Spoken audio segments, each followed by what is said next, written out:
Welcome back, everybody, to Overdunk. This is episode 65 of your favorite competitive Pokemon Unite podcast. I'm your host, Zoinks, joined by the ever-wonderful doobsnax and Lazadin, as always, but we have a special guest joining the show as well.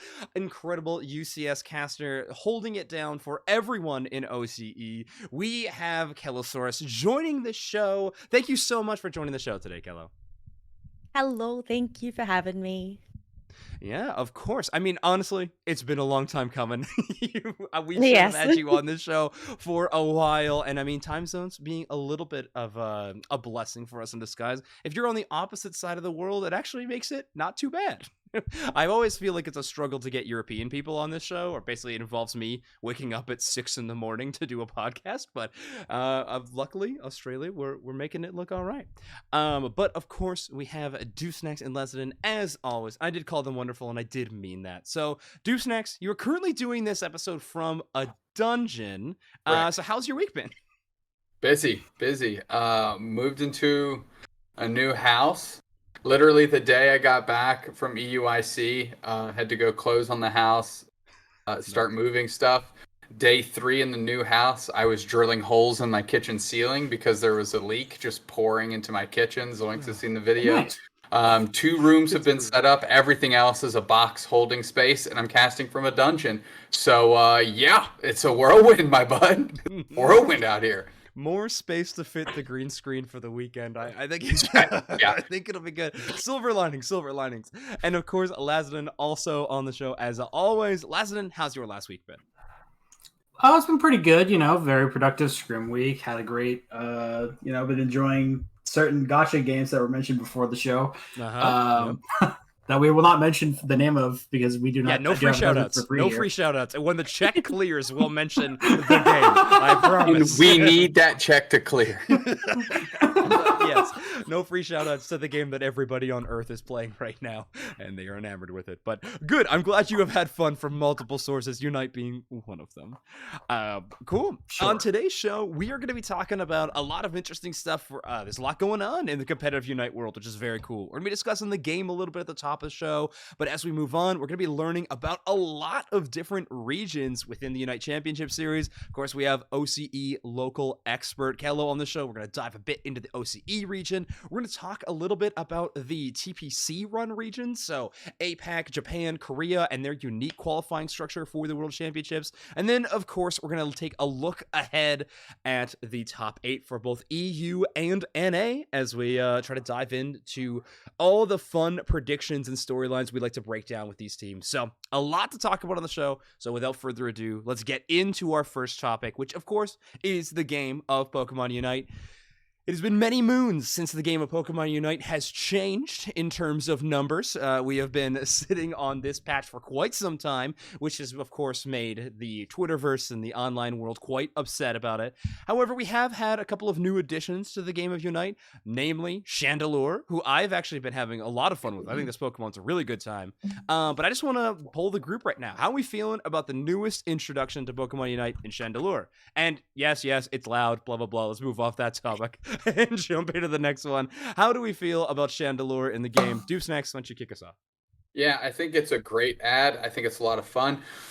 It reminds me a lot of Dodrio, not in what it does, but its impact, meaning that it doesn't seem incredibly overpowered. I think somebody skilled with it can really make a difference in a game. Cool. And, I hope I don't eat my words here, but it looks like a release that's going to be able to be impactful and used in its first tournament appearance here at the May Cup. So no unnecessary delay or anything like that. So I'm a big fan of it. It's looked really cool. I think it has a lot of interesting stuff. It can add furniture to the house if you're the Zephyr construction crew. Kelo, I saw you doing that as well. You guys were the first ones to start adding furniture to the Homerama there. So I thought that was great. All in all, I think it's a great ad. I'm a big fan. Interior design being in it. That's great. I completely agree with your points there, doobsnax. Hello, the interior designer of the Pokemon Unite scene when it comes to Thea Sky Ruins. The Herald of OCE and interior designer. What can't she do? Kelo, talk to me about Chandelure. How are you feeling about this newest edition? agree with doobsnax 100%. I think it's a lot of fun, and in terms of being balanced, I think all 4 movesets are actually really good. I've mixed and matched like all of them, and I think they all complement each other very well. So lots and lots of fun, despite, Animal Crossing meets Pokemon Unite there, the crossover. Yes. I've wanted it for a long time, so I'm happy we have it. Lazadin, how about you? Chandelure, what are your thoughts on this Pokemon? I think it's exceptionally strong. It's the release we've had. I don't even remember where that train of thought was going. Yeah, I think it's exceptionally strong. It's a very, very good attacker. It's nice to finally not get a giant unkillable meatball for a release. I never thought I'd say that after this string of attackers last year. No, I'm with you. It's nice. So I'll be very interested to see how it impacts tournament metas. Hopefully it'll be legal in May. I don't see any reason why it wouldn't. Right. I'm knocking on wood for the awesome. non-video listeners, audio listeners. I'm sparing you the sound, but I do think that it'd be a really fun addition. I think this Pokemon would be cool in draft. I mean, we've talked about how it's a really strong attacker. It's kind of one of the mage Pokemon that we have in Unite with the triple evolution. It needs its 5. It needs its 5 pretty bad to be relevant, so I don't see this thing ever contesting anything in lane. I'm imagining we're going to see this attacker central full-time, but its level 5 is kind of insane. Like, one of the strongest ganks we've seen in a while. I mean, it kind of reminds me of, like, Guardy Psyshock level 5. Like, it is extremely potent. But yeah, Lazadin, you're the analyst for Luminosity. I mean, is this something that'll be given draft priority, or is this something that you would always slot in last pick? I mean, how much priority are you giving to Chandelure? I mean, I can't say too much about Chandelure specifically because obviously I have not tried to sit down and try to plot out what that's useful for because I've got to find out this weekend. Sure. But generally speaking, that sort of mage doesn't become first pick prio unless it's beyond disgustingly broken, like Espeon or Mew. Yes. The two pillars of the community, Espeon and Mew. I don't foresee it being a super early draft because it still has all the standard weaknesses of a mage, and there are a lot of very, very lovely Pokemon that will just eat it for breakfast right now. Sure. Obviously, hopefully before May comes, we get a balance patch, Copium. But that will maybe adjust that. But for now, I don't. Yeah, obviously, take this all with a grain of salt. Very little thought into it, but I would imagine it being 4th, 5th pick at earliest. Sure. Okay. Yeah. I mean, I could slot it in there. That makes sense. Yeah. I mean, my thoughts on Chandelure remain the same, though. I think you throw this into Central area. They could contest with a lot of the good Central picks right now. And of course, the burst damage that I can provide is pretty solid. Unite move is fun. I don't know how good of a Unite move is. We need a Unite move tier list at some point. I don't know where I would exactly slot it. And yes, it is loud. But Unite move needs to not hide Rayquaza. Please stop this. Do not let people flip. Kind of fun, though. I'm not gonna lie. It's a little fun. Well, that's not the only thing that has been going on in the game of Unite. Obviously, like I mentioned at the start of this topic, it has been quite some time since we've seen any relevant balance change. And also because of that, the list of blanket bans in the Unite Championship Series has gotten more lengthy than it ever has before. Of course, Zacian staying there, but Cramorant, Lapras, Clefable, Glaceon movesets. There's been a lot of Pokemon catching bans, and at this point, we need a balance patch for a lot of different reasons. But Kelo, if you were putting together a balance patch to throw towards Unite right now, what are you looking at to try to change? Are you trying to buff up some of the lower non-used Pokemon that aren't exactly meta? Are you trying to tear down some of the towering giants at the top of the metagame and make them a bit more even-keeled? Or are you just trying to get these bug fixed finally, please?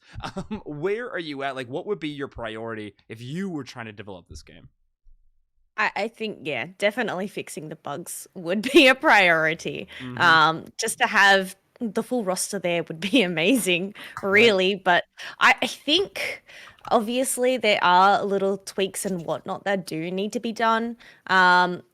I know Espeon has been up there in terms of one of the top choices right now, not only being really strong, but also a good secure. So possibly, increasing the cooldown quite, just a little bit, not too much. That way it is still viable.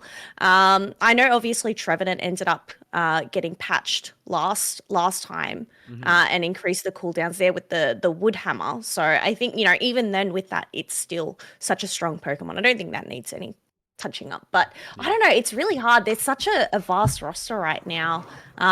You can really see, I guess, who's really fallen to the bottom of the barrel. I know, like, in terms of all-rounders as well, Urshifu's up there.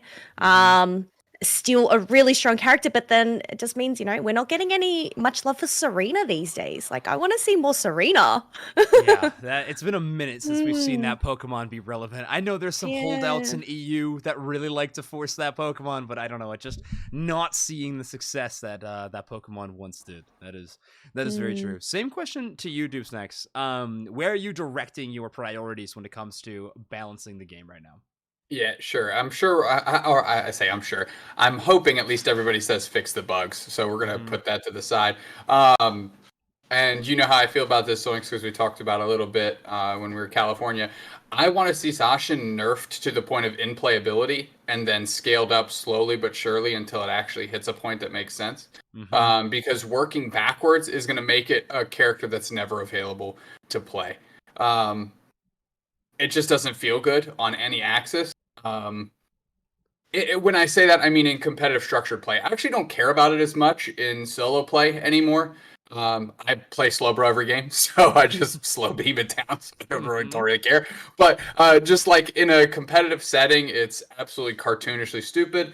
So that would be priority number one. Nerf it into the ground again to the point of in-playability, and then start adding to it to try and bring it back to life. Because I think working in the opposite direction is going to take too long, and we're never, ever, ever going to see it actually be able to be played because it'll be too strong. I'm with Kelo. I'd like to see some of these lower picked Pokemon kind of get gassed up a little bit and bring some parity just so it shifts up the meta a little bit just by proxy. So, whether it's increasing the cooldown to Side Shock or changing its damage output or, altering how, Wicked Blow works, things like that, just to see some shifts a little bit. I'd kind of like to see Wigglytuff get gassed up a little bit because I think it's on the outside looking in, which is a shame because it's like the only supporter that can't really be played right now because everything else is just so good. But I feel like it could slot into like that pseudo supporter tank role really well. It's a Pokemon I really enjoy, and it unlocks a lot of cool things with Sing and that special defense withering that it does reduction. Yeah. So those are just kind of a couple quick hit items for myself. I'm right there with you on Wigglytuff. That I really do think Wigglytuff is, yes, it could use some number tweaks. I do think it's just waiting on a meta shift. Like, I think if we hit like kind of a death ball situation, like all the crowd control in the world, Starlit Recital just becomes one of the best Unite moves in the game. I think it could see a big swing, but yeah, right now it could definitely use some work. Lazadin, how about you? Do you have a specific Pokemon that you're like, this one I would absolutely love to see become relevant, that's kind of sitting on the outside right now via patch or something like that? I would really like to see some Dragapult. I think that Pokemon is very fun and never got its chance to shine. Got like some great picks, like Mamoswine's never truly had a competitive meta. Like, even in the metas it did get picked, it was kind of worse than other options a lot of the time, and you were just kind of like, well, I guess I got Mamoswine. Yeah, it felt like the second draft pick for sure when it was I think like off season, right? Like kind of before February was when Mamoswine was kind of relevant. And that's like it fell off, but decently high skill tank too. That is true. And obviously, like, nerf half of the roster is, or when I say half the roster, I mean like there's probably like 7 Pokemon I would describe as disgustingly broken.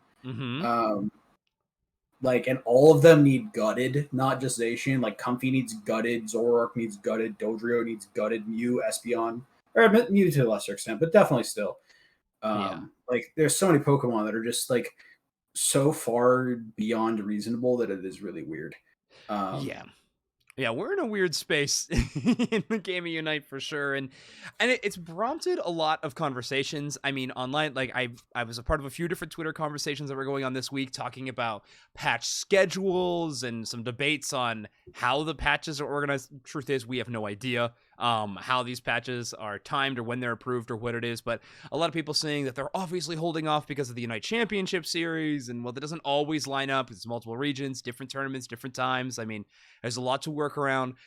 I've seen a lot of people requesting similar things to other games like League of Legends, where you would have like a tournament patch that the games to be played on, where the live game is played on a different patch. I mean, I don't think that's ever going to exist. However, it kind of exists with our giant exhaustive ban list because of bugs already. We're almost playing on a different client than live at this point. So I don't know. There's a lot that needs to be cleaned up. We're about halfway through this season right now. It's getting a little ridiculous. I hope there's a patch after this tournament, because if there's a good one that fixes a lot of bugs, I think it'll bring a lot more excitement to the competitive scene. But I think short of that, it's gonna be rough sledding until we hit regionals. But that's my personal thought of it. But yeah, I just want to ask really quick, and maybe it's just like a yes, no, quick answer. But is there a world where if there isn't a patch to fix some of these bugs, for example, like Follow Me, Clefable, or the Rapid Spin Water Spout right out of home base stuff, where you just, since those are so rare or also such niche cases, that you just take them off the ban list and everybody gets the opportunity to just... I think for finals, you can probably allow Blastoise. That would be a reasonable thing to do. The Clef bug, I do not understand why people say it is either rare or low impact. Those things are both false, and tell me you don't know enough about the bug. Yeah, it happens. It happens every single time you use the move, right? Like it's a little whack. Like we have there, like people often like use the other esport comparison, and it's like, well, other esports don't leave their bugs in the game for 5 months at a time with no communication, and then also like basically explicitly admit their bugs, right? Like it's so weird. Like if a bug existed on the caliber of half the ones that we have in League, they would just be patched out almost instantly. It's just, I don't know, it's so bizarre. I think that the cram bug could very reasonably be played with. Blastoise bug probably, but like most of the bugs in this list, no way. Yeah, it would have to be a case-by-case basis, right? And that is true. Well, I think any way we can shrink the list makes sense to me. That's kind of what I'm getting at here. Mm-hmm. We shrink the list by patching the game. Sure, dude. Like, come on. You know what I'm getting at here. Yeah, if it hasn't happened in 5 months, what things can we, what tentative, like, what concrete actions can we take to shrink that list? And even if it's just Blastoise coming off or whatever, like, that changes things. That's what I'm getting at. Yeah, it's a tough spot to be, because I mean that sets precedents, right? Like as soon as you do that, and then it's a tough thing to follow through after. I don't know. I'm usually on the side of competitive integrity. I like the bans staying the same, even if it is hurting the impact. But to answer one of those points too, I mean, people are talking about like, they're admitting to bugs. Well, I mean, there's a development team, and then there's another organization that's running competitively. They're not the same organization doing both things. So I think that has been pretty clear as well. But I understand that too. Like, don't get me wrong, but like it's also at some point, like everybody knows it's bugged. Why is it not fixed? I don't know. I got no answers, and that's what we need done. We need it done, and it's not, which is a huge bummer. But we've talked about bugs for like the last 4 weeks, so let's jump on past those, and let's pivot a little bit into the competitive scene as a whole. Now, I wanted to talk about the championship series globally, because obviously it's happening. And Kelo, we got you on here, and obviously your backyard is the OCE region. So why don't you talk to us a little bit about OCE right now in the United Championship Series? What's going on? Is the meta different and exciting? Who are the exciting teams to watch? Give us the elevator pitch for OCE. I think in terms of the meta, it is very similar to a lot of the regions out there. I feel like we, obviously pick and choose here and there from a lot of the regions. And I guess being a smaller region, smaller player base, a lot of us end up, I guess, playing in overseas ranked games, and then pick up things from there and kind of mesh it into our own in a sense. But it is, to be honest, it is very, very, very similar. In terms of teams to watch out for, there are obviously at the current leaderboard, you have EXO there at the top, iClan in second, and Team Gap in third currently. So they would be the three, being the top three to watch out for. But also, I think LDR is kind of that underdog. They are currently in fourth, but I think they've actually shown a very strong presence the past couple of months. They have had some switch ups here and there. I know over the past couple of months and everything like that. Gotcha. But no region is immune to roster changes, it seems. I mean, they are all falling prey to it at some point. Okay. Well, cool. I mean, those are some really solid rosters. Obviously, some well-known ones from Worlds last year and being iClan. EXO, are they kind of like a brand new squad, or are there a lot of players that were playing last year too? So a lot of them were playing last year. So I know Challenged, who was part of Ground Zero. They've kind of made their own. In terms of the roster, I have the names here. Buster. I'm trying to think. That name is familiar. I'm trying to think which teams. In terms of my background knowledge. It's totally. I did not mean to pry into a history list, but I was just no. That's okay. Yeah. No, they've kind of like a. Yeah, I think, they're a group of friends that have played a lot together and share that history, and then I guess decided to develop a team. In terms of iClan, it's pretty much exactly the same lineup, except they have picked up Joe. So if you're familiar with Joe Mega LOL, they were part of Ground Zero as well.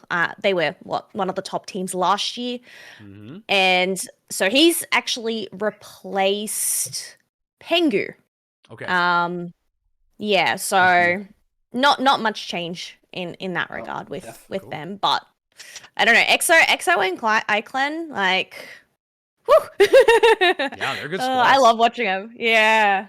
I mean, they've had a pretty clean run so far.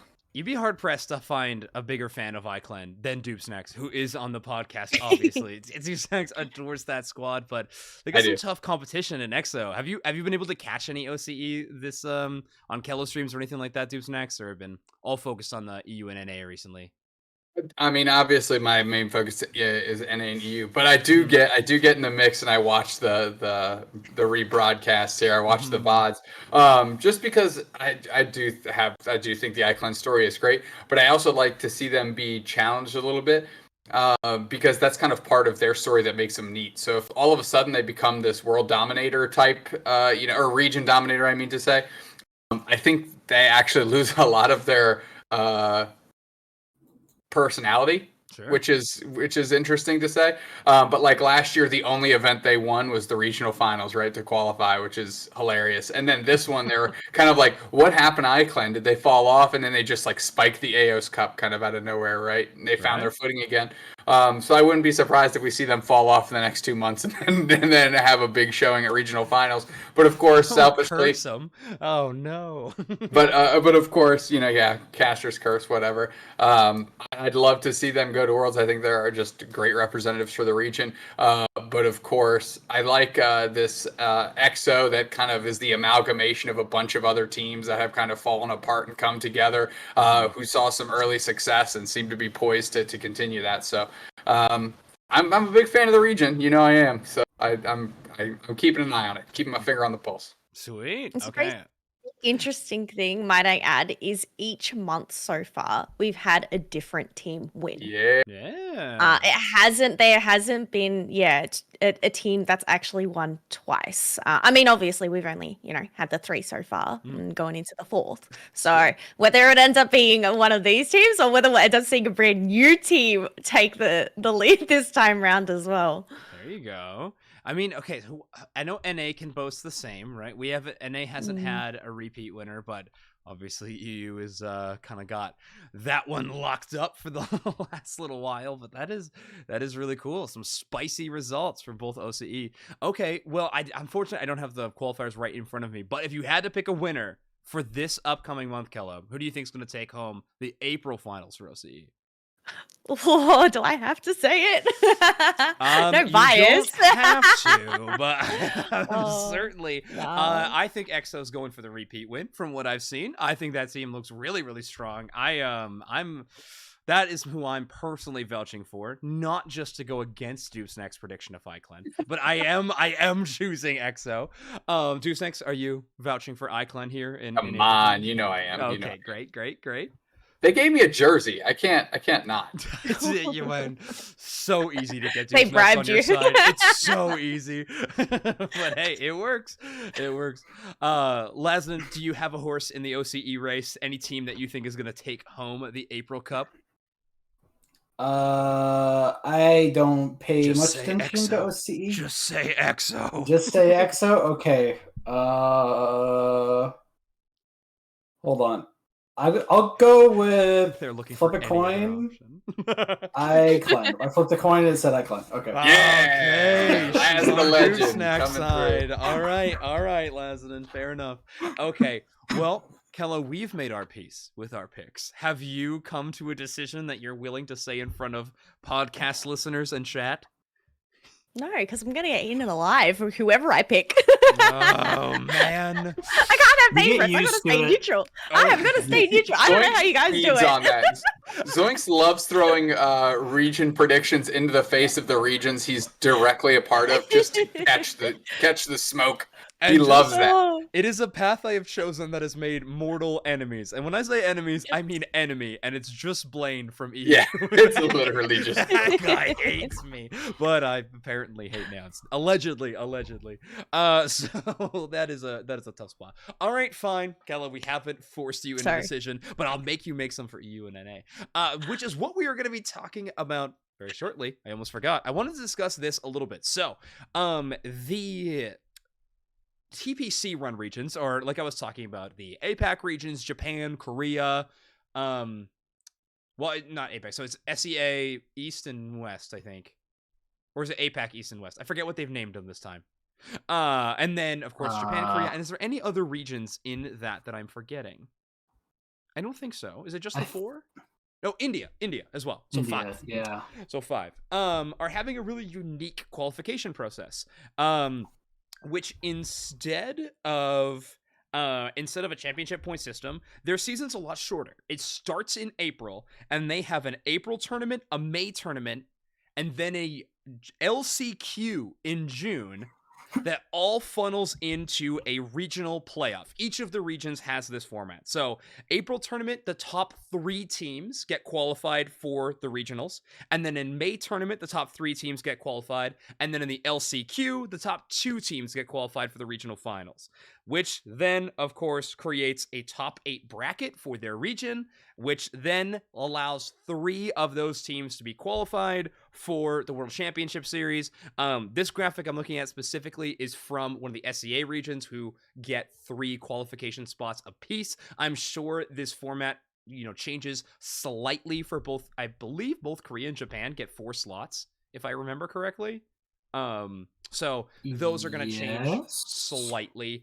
But anyway, it's a all performance and all placement based system, which means you have to top a tournament if you're going to get invited to the tournament, and then of course you need to win that tournament to qualify for the World Championship Series. No championship points being involved in this qualification process.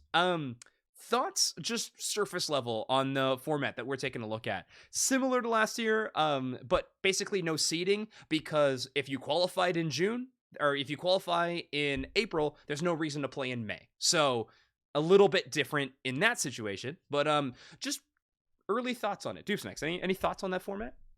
Yeah, I mean, it's a fun way to keep teams invested that may have a poor performance in one month to the next. What we're seeing now in NA and EU is volume of teams signing up to compete falling off, because it's really tough. Like, now the only real way to qualify, if you're a team that hasn't gotten a championship point, is to spike the regional finals, and that is certainly not impossible, and would be a crazy story that I would love to tell.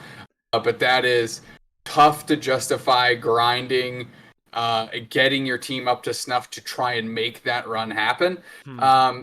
And it's just not necessarily feasible. So their system seems a little bit more leaned into, hey, it's shorter, but once you make it in April, like you said, there's still a bunch of teams that can try and have at it in May. They're not like down and out all of a sudden. So I like it in that vein. Sure. Yeah, I think that's a good point. To your point of, yeah, I think NA has a little bit of a silver lining that we have the carrot of you get to go and play in an in-person event in the top 8, like invitational. Like, so NA has a little bit more incentive. Like, well, if you get top 8, you get to go to this cool thing. So hopefully that is enough of an incentive to kind of keep numbers. But you're right. And you can kind of see that in the like signups. No, like NA and EU had pretty similar signups for the first 3 months of the year, and then it's what 89, 54. Yeah, like, EU got hit really hard. They like both numbers dropped in both NA and EU, which again expected. This happens in Unite historically, but also in like literally every other esport. Like MSI, big deal, lots of attention, and then things slow down, right? Like after and until the next big tournament. But yes, you were right. NA got hit a little less hard, still drop offs, but a little bit less. But Lazadin, I want to hear your thoughts on the Eastern regions. But Eastern regions qualification process. The qualification process. I was going to say, as we talked about before the show, I'm trying to find their VODs. Please, someone send them to me. I actually should have. I'll find them. I'll find them for you. I'll send them over. I know I promised. This time I will. I got you. Thank you. But as for the qualification process, it's definitely really interesting. I do like that sort of process more. I was one of the people that didn't actually mind the point system last year. I thought it was fine, and I've been critical of our point system this year, due to the exact problems that were mentioned. So, like, I think that having most of the qualification come from those last couple of months and like your performance in a few specific events being overall a really good thing. I don't know what the exact shape of those is. I don't know exactly how like metas are going to shape out and everything. So like maybe it'll end up being bad, but like I think on average it'll be an overall positive for the regions for sure. Okay. Yeah. My thoughts on this before we get Kelo's points in here. I really do feel like the only way this works is because they have such a sprint of a system, because they aren't playing out an entire season length like NA and EU are. Like we have like 2 additional tournaments with more months, like more tournaments or events. Like I don't think this system would work to carry an entire season. It only works because they also had ACL, which weren't open tournaments for a lot of regions. So like Japan is like a really, really small competitive season. However, of course, they have other tournaments to kind of supplement that aren't a part of the championship series. So I don't know.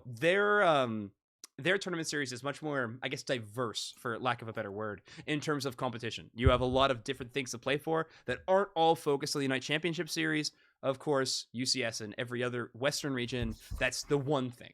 That's everything that everybody is playing for is for the World Championships. And that's how it's worked in, Pokemon competitions forever. That's always what they're all pointed towards, which I don't think is a bad thing. I am still pretty positive on the system that we have this year. I personally really like it. I do see the negatives of teams kind of looking at Worlds as too much of a lofty goal and kind of moving away from it. I think there's smaller fixes we could do than just a giant overhaul of the system. We could spread out cash to all of the tournaments and not have such a big peak in AOS and in regionals. I don't love that, but it is an option where it would make more of an incentive for teams to keep playing. But anyway, that's just those are my initial thoughts. But Kelo, thoughts on the qualification system that I just mentioned? No, I completely agree with what's already been said.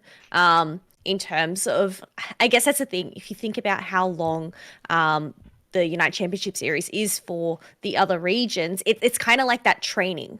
You're training for Worlds. It's that opportunity to go up against each other. I guess only having the April and the May tournament, there isn't that much training. But as you mentioned, they do have the other tournaments to supplement that. And they do have that incentive of the prize pool. I feel like it happened last year after AOS. AOS, it really drops down in terms of registration numbers across all regions. I guess for the April and the main cups, because I feel like up at that point, obviously AOS is such a hefty chunk of championship points, right? It's like if you're a team that ends up starting brand new fresh in April, are you going to be able to even catch up in championship points from there? Or, is the only chance that you're really going to have is going to be that regional championship to try and make a comeback. So I feel like a lot of teams, I don't know whether, this is synonymous across regions, but a lot of the teams in the OCE region just registered into the April Cup for fun. Right. Just for the experience more than actually the competitive thing, because there is already, those top teams that have already established themselves in terms of championship points. So is there really much to fight for there is the question. Yeah. And to be fair, like every esport that has an open series, like a lot of the ecosystem is the people that just sign up for fun because they want a different experience than just playing the game in ranked or something, and they want to try out a tournament experience. Smash Brothers is the easiest example to point out. I mean, Smash Brothers ecosystem is built on people that go and pay for tournament events and go 0-2. Like, if those people don't sign up and go to these events and who aren't very good, but just go because it's a fun experience, they get to be a part of a giant open series. You might be paired against a pro player in pools. It happens because that's how seeding works. Like, you still go to these competitions, but it's like, otherwise the prize pool for the top players wouldn't exist. The giant events wouldn't exist. And open series are built on just having a lot of different kinds of people looking for competition. Perfect world, we have tons and tons of players who are grinding the game, trying to become pros and the top teams. It's not super realistic. I think there's a happy medium somewhere that we're not quite at yet. But yeah, it's an interesting spot. But doobsnax, did you have another thing you would wanted to say on this one? No, I think all the points have been hit. Yeah, cool. So far. Cool. For sure. Yeah, I am. Anyway, I think it's a good discussion. I said this a few weeks ago. I really want to wait till after regionals before we really either tear apart or cheer on this system that we've had for year 2. I think regionals is the ultimate test. Is that carrot of a big prize pool for every single region at regionals enough to really boost sign-up numbers, because even if you just make top 8, you're in the money. So it's not like you're just playing for world championships. Obviously, that's what everyone truly wants, and spiking a tournament may seem like an impossible task, but maybe making it to top 8 isn't. For some teams who are kind of on that bubble. And I mean, in AOS, you make top 8, you get $750 already for just getting into 8th place. It gets bigger for regionals, so maybe that's enough of a carrot. Not too sure yet. I'm just being a little too optimistic, but we'll have to look at it again when we head into that qualification. I definitely think the very interesting thing there will be to see specifically the European sign-up number. That is, I think you're right. I think that's like kind of a make or break. I mean, they're the ones that are hurting the most. They're like the biggest like splash of cold water from tons of teams to not as many, right? But yeah. But meanwhile, you have poor Kelo in the corner there, not even getting a broadcast anymore. So F. Yeah. She's doing it though. Kelo's doing it herself. It's all right. And I don't think we've even mentioned it on the show yet, but the announcement did go live. So congratulations to Kelo for getting on the broadcast again for April finals. I literally am so excited to watch you all go to work on this upcoming broadcast. It's going to be a ton of fun, which is what we're going to actually talk about right now, the April finals. Obviously, we're going to be talking about the EU and NA regions. We've talked about OCE already. We've talked about a lot of regions tonight, but we're going to focus in on EU and NA right now. Let's start with EU, shall we? I'll read off the qualified teams. Everyone's favorite, the Taliboa Believers, to no surprise, qualified through winners bracket yet again. Crash Core, the 28th seed, actually qualifying through winners as well, knocking down Time to Shine into the losers bracket to qualify, which is pretty cool. Nouns Esports and Woof Woof also securing their spots. Team Flight securing their spot. That is Nazu, Enhyat, a few, like Austrian German kind of squad. Random Fives qualifying as well. Tilted Deviant qualifying. So Zephyr out, Tilted in, a different French squad steps up to the plate. I love to see it. And of course, Time to Shine qualifying through losers this time, having to take down Giga Chad Gaming. I think I mentioned it earlier, but not Dodo on the Time to Shine squad now, knocking out their old team in the winning in for through losers bracket, which I thought was pretty wild. I thought EU open bracket kind of delivered in terms of storylines, which was there's a lot of really interesting storylines from, because there was like, we have, I mean, like even like going into finals, right? Because we have like the few major roster ships being like the Zante to Time to Shine, and Lunderer to Woof Woof, right? As well as Seiryu seemingly vanishing and not Dodo filling in for Time to Shine. I believe he's a permanent top laner now. That's what I understand. Yes, I'm not sure. Yeah, as far So, like, at least for this month. I mean, it's you never know with Time to Shine. I called him Time to Sub, and I meant it. I think we will see. Deck and 4 mystery boxes. Well, and Shelvin, come on now. Come on. Give him the duo. But yes, he's a mystery box. Have you seen his champion pool? That is true. It's wacky and wild, but hey, they get results. It's been fun to watch. But yeah, some interesting squads to make it through. Also, I mentioned that Tilted is the new French team, and they actually beat Zephyr to make it as well, which is kind of crazy. Zephyr going out extremely early in this tournament. They went down to losers round 1. So they lost their first round match, went down to losers, went on a bit of a run, but then I think they got to like losers round 4. Yeah, losers round 4, and they got knocked out by Tilted. So I don't know, a bit of an underperformance from them. It's tough to see from Zephyr, and they're one of those teams that was kind of within striking distance of that top 3 championship points, and getting out in this month really makes it tough for them. So like May is a must-perform month for Zephyr if they want to get back into a position where they could, qualify within that top 3 championship points side. So yeah, I don't know. Interesting points across the board. Lesson, you mentioned some interesting stuff. But out of all those names, Kelo, is there a specific EU team that you're like kind of excited to see go to work? Oh. I mean, in the end, obviously, I know Tally Believers is up there. They're Being very the good at the game. champions. So I suppose, as you mentioned, Time to Shine having not Dodo on there now. But even then, like, I guess with Tilted Deviant, they're the ones, did you say, that defeated Zephyr? I know, I really enjoyed watching Zephyr last month, and their team comp. So I guess interested to see what they have to bring to the table this time round, because this will be their first time that they'll be able to be showcased. So yeah. Otherwise, don't know the usuals. Tilted, by the way. Tilted is a team that has performed extremely well in grassroots tournaments for quite some time, but when it comes to the Unite Championship Series, has kind of struggled a little bit. So on that roster is Karake, Yaipa, Traffy is on the squad, Donna, and Sazuro. So a couple of names that a lot of people might be familiar with. Karake and Traffy, I think, are the 2 specific EU players that come to mind. They've had a lot of success in the past, but Tilted just kind of being one of those bubble teams. So I'm really glad you called them out, Kelo. I think they'll be a fun team to watch. They could definitely go far in this tournament given the right spot. I think the Crash Corp team is like brand new to me from as far as I know. Lum, Nerzo, Nick, Fewer, and Ryan.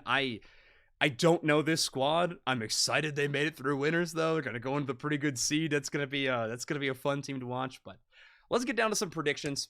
Let's pick your tournament winner, everybody. Is this just gonna be a round of tally popos from everybody, or we're gonna see a bit of a change up? I'm not sure. Lazadin, let's start with you. Who do you think is gonna be taking home the April finals for EU? So here's the thing. We saw a full power new nouns, I would say, on day 2 of AOS Cup. And while they were close and arguably like probably should have won that last game against Talibobo in their last series. Yeah, a couple mistakes went the other way, and yeah. I still think that with Talibobo back with their full roster, they should be definitely favored. Yeah, that's another big storyline. Yeah, Yuto off the bench. No need for a passport. We're playing online. It's gonna come and swing it. That's gonna be fun. That's gonna be really fun. Doobsnax, how about you? Who you vouching for the win in April? Yeah, I'm with Lazadin here. The best opportunity that Nouns had as one of the only squads at EUIC that was fully rostered up with the players they play with day in and day out. Not being able to take care of Tally Bobo is rough. And of course, their day one looked miserable. They looked terrible. They really did. I mean, for the nouns that we're used to seeing, that was not the nouns that we're used to seeing at all in day one. I mean, it was a tragedy. So yeah, it's really hard to bet against Tally Bobo. Of course, Utah is back. I just want to throw a huge shout to Lundaroo. I think they were on one as well that weekend. They completely stepped up. The fact that they immediately got picked up by a team that's in contention is huge and very well deserved. So tip of the cap to them. But come on, Tally Bobo believers with their full squad ready to go. I mean, they look pretty untouchable. Yeah, they look unreal. Kelo. Yeah, I have to agree with you there. It's hard as much as we'd love to see another team come and rise to the top. It's gonna be I think tough to beat Tally Believers, but it would be amazing and quite the upset if Nouns did end up taking the title, right? It's crazy that we're talking about that as an upset, right? It is crazy. Well, it is. This is the part where Zoinks tries to fix his Blaine beef. Okay, so Nouns Esports in a world. Yes. No, in a world. That bridge has been so burned a long time ago. Okay, yeah, no, I mean, of course, Enyat shows up in chat right when we start talking about showing us to talk about a team. I think Flight's got an outside chance to make top 4. I think that's gonna be fun to watch. No, when it comes down to it, I really do think this is gonna be Tally Bobo Believers tournament to win, or potentially, I would say my dark horse of this one was going to be Woof Woof. I think Woof Woof has got the caliber to do it. I think they got outdrafted pretty hard in April, or in AOS. But if they can fix that for April, I think the skill dips that some of those players can provide is good enough. I think Woof Woof's crazy. They get props from international teams when it comes to scrims. They get so many vouchers. I gotta cash in on the scrim bucks at some time. At some point, that's gotta actually happen live in tournament. And Wolf Wolves comes close before. They've hit second place tournament. It finishes. They're who I think has dethroned potential. But yeah, that's pretty much my only spot. Nouns versus Wood Wolf would have got smashed. Yeah, potentially. Okay, well, maybe one day this region will be able to talk about a different top team. But until that point happens, let's jump over to North America. So, real quick, about EU. EU at EUIC, the top 8, every team balled out given the circumstances that they were under, and it was so much fun to watch. So much fun to watch. So huge shout out to all 8 teams, because all of them were, when they're on stage, they were hamming it up, and also transcending levels of play that we haven't seen them hit, which was even more sick. Which made awesome for some really special moments. So I just want to shout out that whole event. It was nasty. It was so much fun to watch. I forgot we didn't get to get your thoughts on it because you weren't on our EU AOS Cup breakdown episode. That's right. Okay, cool. So doobsnax, obviously you enjoyed yourself. It was an amazing tournament. It was so fun. Pump was playing on stage. I mean, we couldn't have scripted a better tournament. I mean, that homie shows up and man, does he catch the breaks. That dude is a legend. Bump, I've said it before, I'll say it again, is the master of right place, right time. I have never seen a human better at that skill than Bump is. He was playing on the top 8 main stage. It was fantastic. Oh yeah, Bluebell was sick too. Shout out to Naya. For sure. Shout out to Bluebell. That was a great tournament. Potentially best tournament of all time. I really do want to do that tier list at some point. I want to do best Unite tournament that we have ever had, and I think UAS Cup definitely a contender. Grand final specifically was crazy. But all right, let's pivot to North America. So the top 8 teams we have through Winterside first 4: Amaterasu, Rogue, TTV, and Luminosity. Which I think pretty close to just everyone's top 4, right? I think that's the top 3 and then 1 is a lot of the NA conversation. Yeah. But and then Team YouTube, Exodia. Yeah, what's up? Well, I'll let you finish. Okay, sure. And then through losers, we have Team YouTube, Exodia, God Squad, and GT all qualifying. So, yeah, some really interesting squads. But Lazadin, what were you gonna show? Usually, the discussion with NA is like a top 3 and then like a second, like a 4 through 6. Okay. Yeah. So Rogue and I guess it used to be a team that is no longer a thing, but like, so I guess I'll just give that title to Rogue. Sure. And then like GT are the like 2, Mhm. but then the third member of that second tier is suspiciously missing, Spinal. Yeah. I mean, they had to go up against GT in an elimination Yeah, I know. game, right? I was gonna say, like, they had an tough extremely rough bracket. It was really unfortunate. The 2 teams they got eliminated by were us and GT. I mean, yeah, that's to not get top 8, crazy tough bracket. seed 3, seed 5. That is big F. But like, that's the only like major like missing piece, I guess, of the top 8. Everything else seems pretty like about what you'd expect. Mm-hmm. Makes sense. Let's talk about that game. I mean, they were the only game that you dropped a map to. How'd that Spinal game go when you played them in bracket? It was your winning it to top 8. So how'd that match go down? They play a very interesting and unique style called DDoSing my support. I'm kidding. Yeah, let's face it. Elo was missing some ults, and I mean, ping hurts. No, I'm kidding. Obviously, like, there's a million and a half things we could have done to play that game better. I'm not going to throw it under an excuse. And Spinal played really well. Yeah. The double, like the double speedster, very heavy macro style they were playing was very, very good. I was actually really sad to not see them top 8, to be honest. I know.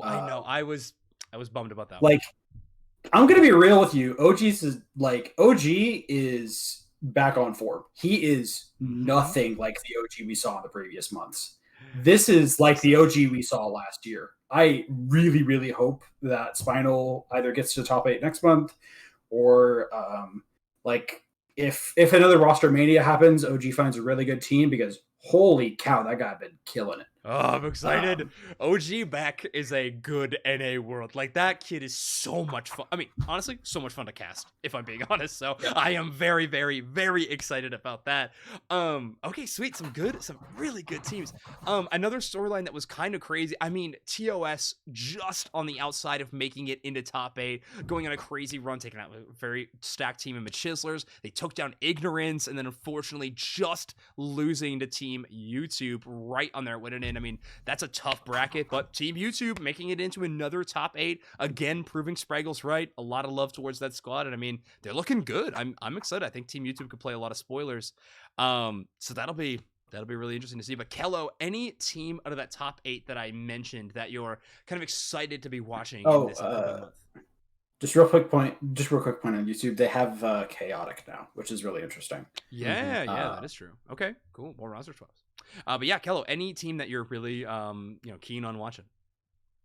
I guess, yeah, like mentioned, besides the usual, obviously, there's a lot of fan favorites there for TTV, but I really enjoy watching GT as well. Having Stockings there on the team. Yeah. Yeah, it's a tough one, really.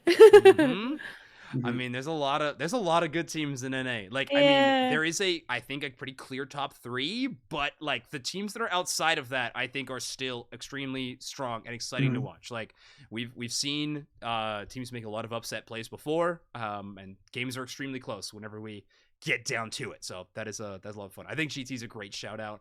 doobsnax, how about you? Any team you have a fan favorite one that you're excited to watch, and an outside, like a dark horse that you're excited to see play? Real quick, because we just mentioned GT too. They also have a roster swap. Yeah, we mentioned it. Did we? Oh no, we didn't mention Regrets Off, but yeah.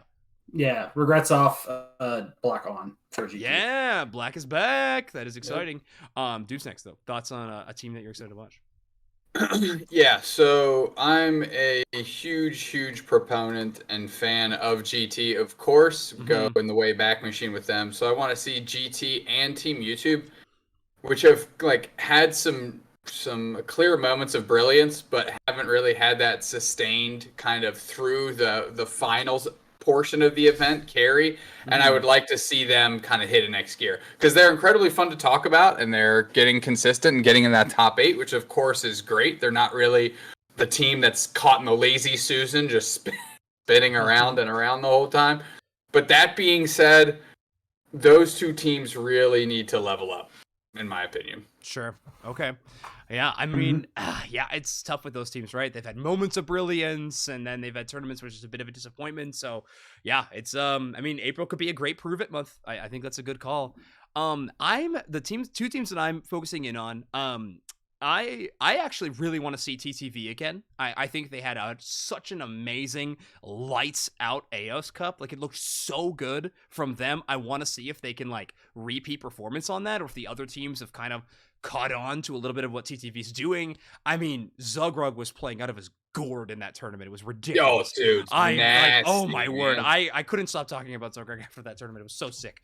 So I'm excited to see like if it's a repeat performance, where that kind of goes. The other team I'm excited for, Lazadin, I know you've been homies with this squad for a while, but I think God Squad can make some stuff happen in bracket. I think this team is a lot of fun. God Squad, again, just one of those teams just on the bubble. They have a tough time beating kind of the best of the best, but they're sort of that gatekeeper team. They can kind of dominate everyone else below that. So I am excited to see them play. Of course, Anon, Silent Red, Forest, Zealot, and Neon.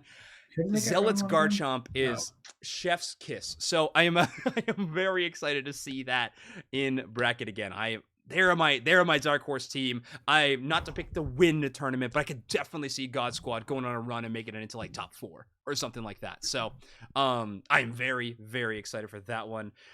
Lazadin, obviously you're picking Luminosity to win the whole thing. At least I hope you are. Otherwise, that's a breach of contract. But I will tell. I'd have to check. I will tell for sponsorship from LG. But I would love to know if you kind of have a dark horse pick that you're thinking about with this tournament. Let me quickly double check. I do agree God Squad is looking pretty good. A little bit unfortunate round one. They don't historically perform very well against TTV, who are pretty consistent, but that's okay. I would say don't sleep on. Yeah, I would say definitely don't like sleep on any of these teams. Honestly, like anybody in the top 8s. Obviously, like I love Stalkings on GT. I have a lot of friends in the top 8s. This version of YouTube has looked pretty good overall, I would say. Yep. They're new too, right? Like this is like I mean, Team YouTube has kind of been plagued with a lot of the teams around this tier place of just constant roster swaps. But yeah, they are new. But I think they can make some stuff happen. Akilo's playing support for them now, right? Yes. Okay. And then they have Chaotic Jungle, Sam Attacker. Okay. Yep. Cool. And then the other two haven't changed. They do play a little bit of a weird style for the meta. They had some very interesting strategies. They like 5-man crash bot, right? Yeah, that like was first rotations. Yeah, it's a little odd. I'm interested to see how it plays out for sure. I'm in top. And am I going to say what I said to Zephyr last week? Should I just make this my quote for every single qualifier? I guess you have or to for every single finals. If you're about to say it. I hope that losers run goes well. Oh gosh, yeah. I mean, I didn't even bring up a projected bracket onto this screen because I always get it wrong, and so why even make it? But yeah, I mean, you just said it. God Squad. YouTube Luminosity is round 1. Yeah. Okay. Well, I believe it's GT Rogue. Oh man, that's a God Squad. Great first game. That's a great God Squad TTV. Okay. Exodia ASU, which I forgot about Exodia. Bora reaching another top 8. Let's go. How does he keep getting away with it? I don't know.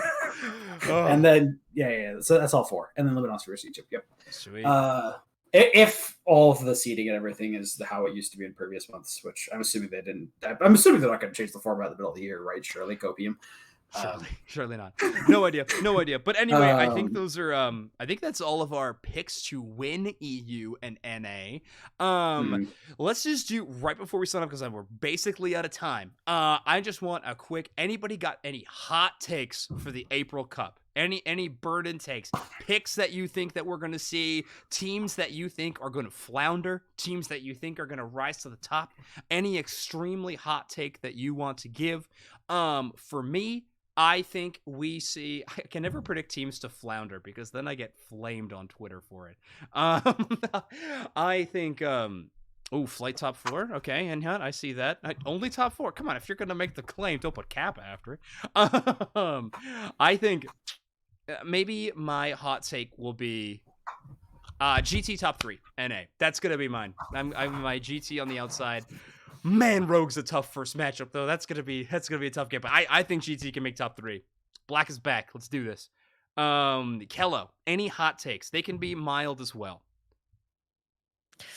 No, I don't have any hot takes. I'm Fair sorry. enough. No, that's okay. We need to have a peaceful lover on this team as well, because otherwise this show just gets flamed endlessly. So it's okay. We need some middle ground as well. Doobsnax, are you joining Kelo on the peaceful train, or are you gonna join me and call out some big things?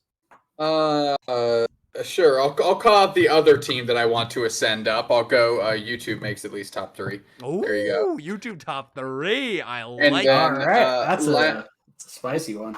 Well, then, this is more of a hot question to Laz. So is LG gonna win some, or like what's going on? I don't think we'll lose a single game. There we go. Okay, hot take. Maybe. I mean, that's true. Hey, at least you didn't. At least you made top 8, so that's a big deal. Lazadin, any time a big hot take. Look, you want to bring I saw Zephyr didn't qualify, and I was like, "Oh no, not again!" I can't get cursed again. No. That is true. You two kind of do go hand in hand in those unluck situations. But okay. Any hot takes that you got, Lazadin? Exodia is gonna knock someone out of the tournament unexpected. Okay. And time to shine top 3. Time to shine top 3. Okay. Oh, I'm gonna add one more. Zera Aura on broadcast. I think we see Zera on broadcast. It's happening. I don't know if it's a U or an NA, but it's going to happen somewhere, and I'm excited for it. But that is going to bring to the end of our podcast. Thank you so much for everybody watching online, and of course, those listening in the podcast land. If you are listening in podcast land, please leave us a 5-star review on whatever podcatcher. I don't think people even use that word anymore. Whatever platform you are listening to this show on, it just helps more people find the show, and of course, helps out the competitive Unite scene. Therefore, the 3 of you, anything that you want to plug? Kelo, let's start with you. Where can people find you on the internet, or anything upcoming you want to plug right now? The stage is yours. Kelosaurus on Twitch, Kelosaurus TTV on Twitter. Pretty much everywhere else, yeah. Just Kelosaurus. Good. Well, make sure everyone is following, because again, we've said it so many times, but Kelo is holding down the scene for broadcasting in OCE. If you want to catch any of the OCE games, it's either a player POV or Kelo spectating. It's the place to be. Go check it out. Go support Kelo and support the OCE scene. Lazadin, you, anything to sell out, shout out?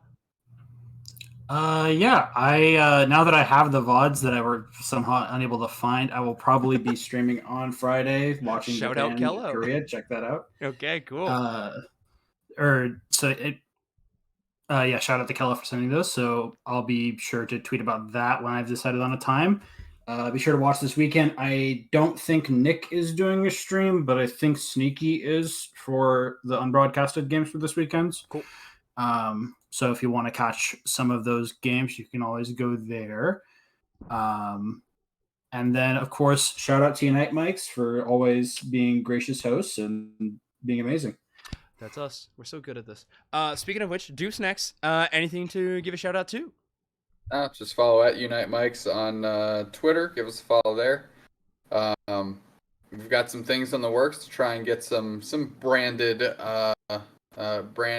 T-shirts or of some sort to get out to the folks. I don't know if that's something we're going to be selling and then using the difference to kind of go towards our emote initiative donations at the end of the month, or what we're going to do with that. But that's something that's actively being worked on and to hopefully look out for on the horizon. Yep. Other than that, tune in to watch Kelo and I hold it down this weekend, of course, and hopefully we can watch LG not drop a single game. That is the last shout. So there you go. Tons of great action this weekend. Thanks for supporting everybody at home. Peace, love, and hugs. We love you. Oh, love you too. Yep, same shoutouts as doobsnax, of course. But if you want to keep following even more Unite Mike stuff, Twitter is the place to be, but also youtube.com/Unite Mics. We got lots of great stuff up there. All the podcast episodes from all the days before are all there. I've interviewed a lot of the teams in the scene, and so if you want to check out the history of some of these squads that are participating in Unite Championship Series, get to know the players a little bit, got a lot of team VODs over there. Even got some OCE teams. I think I have one OCE team interview, but it counts. But all that to say, yes, break a leg to the 2 casters we got here on the broadcast, and of course, good luck in your competition this weekend, Lazadin, and good luck to all competitors, as April Cup is looking to be a fantastic one, a stacked top 8. I can't wait. But until next time, we'll see y'all later. Goodbye.